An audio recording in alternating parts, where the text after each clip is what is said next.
سب سے پہلی بات تو یہ کہ اقبال جو خود شناسی کا درس دینا چاہتے ہیں، خود آگاہی کا درس دینا چاہتے ہیں، اپنے تعارف کا ذکر کرنا چاہتے ہیں، اپنے آپ کو پہچاننے کی بات کرنا چاہتے ہیں، وہ ہر دور کے لیے. میں اگر آج کے دور میں اپنے آپ کو پہچان لوں کہ میرے اندر کون سی صلاحیتیں ہیں، میں کیا کر سکتا ہوں، کب کر سکتا ہوں، کتنا کر سکتا ہوں، کیسے کر سکتا ہوں، تو میرے خیال میں اپنے مسائل حل کر لوں گا. اقبال انگریزی کے ایک ٹرم ہے سائیکالوجی کی ڈسپیوٹ ریزولیشن. بیسیکلی اقبال ہمیں ڈسپیوٹ ریزولیشن کا فارمولا بتاتا ہے، اور وہ فارمولا اس وقت تک کبھی نہیں ہو سکتا جب تک کہ کسی شخص کو اس بات کا اندازہ نہ ہو کہ میرے اندر صلاحیت کیا ہے. کیا میں اس 7 منزلہ عمارت سے چھلانگ لگا سکتا ہوں؟ کیا میں پیراشوٹ جو ہے بہت نیچے آگے کھلے گا لیکن میرے اندر اتنا اعتماد ہے کہ میں جہاز کا ککپٹ کھولوں اور اس میں سے نیچے چھلانگ لگا دوں؟ وہ اعتماد کب آئے گا؟ وہ اعتماد اس وقت آئے گا جب اس انسان کو، اس پیراشوٹ سے جمپ لگانے والے کو، اس گن چلانے والے فوجی کو، اس تیر اٹھا کر اس کو نشانے پر لگانے والے اس شوٹر کو، جب اس بات کا تک یقین ہو جائے گا، مکمل مسلمہ یقین ہو جائے گا کہ میرے اندر یہ صلاحیت ہے. I can do and if he can do he will. Iqbal میں یہاں پہ اقبال کی وہی فلسفیانہ شاعری کر کے اس کے اوپر فلسفیکل قسم کے جو ہے وہ لیکچر دے کے وہ بات نہیں میں کرنی چاہتا. کچھ نوجوان حضرات بھی یہاں موجود ہیں، میں ان کے نمائندے کی حیثیت سے بھی بات کرنی چاہوں گا. اقبال صرف خود شناسی کی بات کر رہے ہیں. 2 شعر: میری نوائے پریشاں کو شاعری نہ سمجھ، میری نوائے پریشاں کو شاعری نہ سمجھ، کہ میں ہوں محرم راز درون میں خانہ.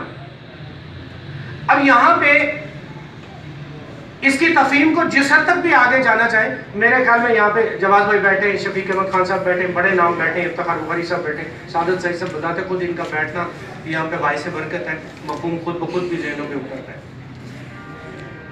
بہت دیکھے ہیں میں نے مشرق و مغرب کے میخانے،